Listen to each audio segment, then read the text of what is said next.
Ayan na nga mga sis, for today's videos, pag-uusapan natin ang Estrofem at Androcore. Ano nga ba ang mga ito? These are HRT or hormone replacement therapy na ginagamit for trans women para sa kanilang transitioning. So si Estrofem is an estradiol.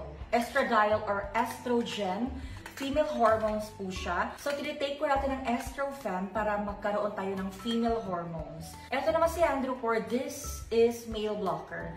Male blocker or nagbablock ng male hormones. Yun kasi yung meron sa atin, mga male hormones. Itong Androcore, ito yung nakakatulong na mag-lessen yung ating mga buhok-buhok sa katawan, like bigote, balbas, or mga muscle. Kaya tinitake natin na ito para i-block yung mga male hormones natin at tinitake din natin ito para magkaroon tayo ng female hormones. So, itong dalawang to is a combo. Ito po ay tinitake together para magkaroon tayo or ma-achieve natin yung feminine look, mga sis.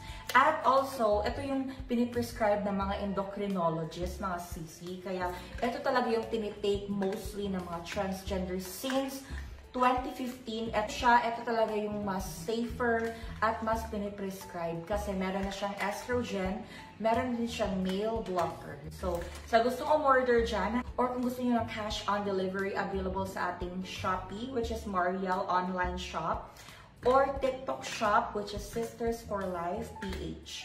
And also, you can message our page sa gustong umorder, which is Sisters for Life PH. So, ayan lang mga sis.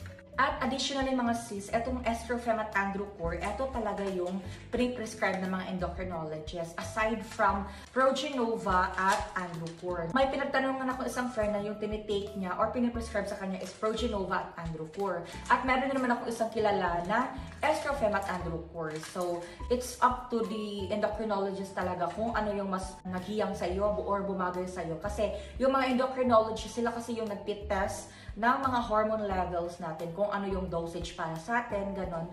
So, probably, eto lang talaga. Dito lang talaga siya umiikot. And also, ma-share ko sa inyo mga sis na etong male blocker or Androcore, meron po siyang ibang brand, which is etong Cythrone. Ayan siya. At much cheaper po siya kung naghanap po kayo ng mas less price. Meron po tayong Cythrone. Si Cythrone is mas lesser price po siya. Same po sila ng content, which is Cyproterone 50 mg. At also si Androcore. Si Androcore, meron din po siyang 100 mg kung bet nyo po yung mas mataas na dosage, ganon. So, ayan siya. Ito naman po yung 100 mg na Androcore. Ito naman yung 50 mg na Androcore. So, ayan.